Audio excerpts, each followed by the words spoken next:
राधे राधे दोस्तों, कैसे हो आप सब। आई होप आप सभी बहुत ही ज़्यादा अच्छे होंगे। तो मैं आर के कुशवाहा आपको अपने चैनल में बहुत ज़्यादा स्वागत करती हूँ। तो मैं आज एक बृहस्पति देव की पौराणिक कथा लेकर आई हूँ। तो आज हम बृहस्पति देव की कथा सुनेंगे। प्राचीन काल में एक निर्धन ब्राह्मण रहता था। उसकी कोई संतान नहीं थी। वह नित्य पूजा पाठ करता, पर उसकी स्त्री न स्नान करती और न ही पूजा पाठ करती। इस कारण ब्राह्मण देवता बहुत दुखी रहते थे। भगवान की कृपा से उनके यहाँ एक पुत्री ने जन्म लिया। पुत्र कन्या बड़ी होने लगी और प्रातः स्नान आदि करके भगवान विष्णु का जाप करती तथा बृहस्पतिवार को व्रत भी करने लगी।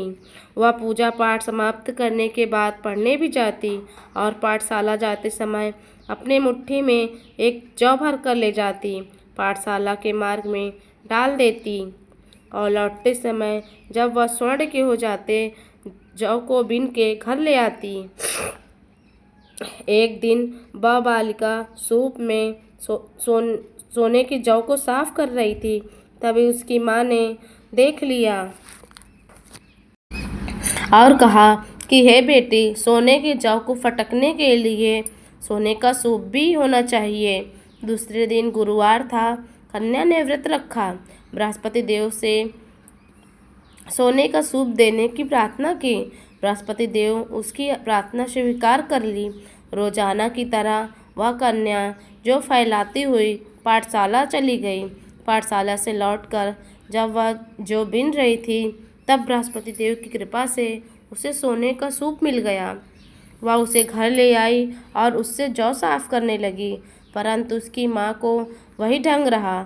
एक दिन की बात है, कन्या सोने के सूप में जौ साफ कर रही थी। उसी समय उसी नगर का एक राजकुमार वहां से निकला। कन्या के रूप और कार्य को देखकर वह उस पर मोहित हो गया और राजमहल आकर वह जल तथा भोजन त्याग कर उदास होकर लेट गया। राजा को जब यह राजकुमार के द्वारा अन्य जल त्यागने का समाचार ज्ञात हुआ, तो वह अपने मंत्रियों के साथ अपने पुत्र के पास गया और इसका कारण पूछा। तब राजकुमार ने उस लड़की का पता भी बता दिया और उस लड़की के बारे में ही बताया। फिर राजा ने अपने मंत्री को उस लड़की के घर भेजा। मंत्री उस लड़की के घर गया और मंत्री ने ब्राह्मण से राजा की ओर से निवेदन किया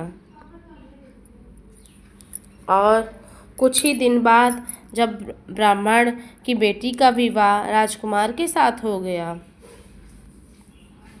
कन्या के घर से जाते ही ब्राह्मण के घर में पहले की तरह गरीबी ने निवास हो गया। एक दिन दुखी होकर ब्राह्मण अपने पुत्री से मिलने उसके ससुराल गया। बेटी ने पिता की अवस्था को देखा और अपनी माँ का हालचाल पूछा, तो ब्राह्मण ने सभी हाल कह सुनाया। कन्या ने बहुत सा धन देकर अपने पिता को विदा किया, लेकिन कुछ दिन बाद ब्राह्मण फिर वापस अपने कन्या के घर गया और सभी हाल कहा। पुत्री बोली, हे पिताजी, आप माताजी को यहाँ ले आए।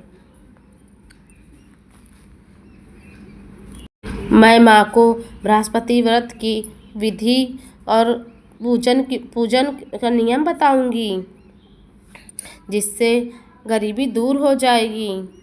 आप लोगों को ब्राह्मण फिर घर गया और अपनी पत्नी से सारा समाचार कह सुनाया।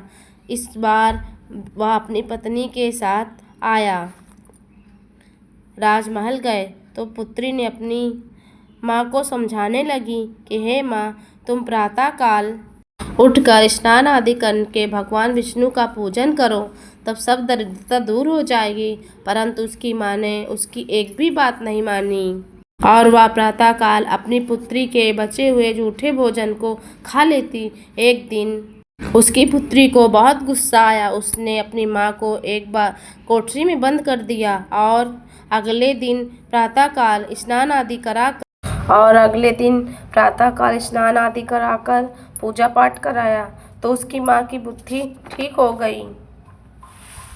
इसके बाद वह रोज नियम से पूजा पाठ करने लगी और प्रत्येक बृहस्पतिवार को व्रत करने लगी। व्रत के प्रभाव से वह मृत्यु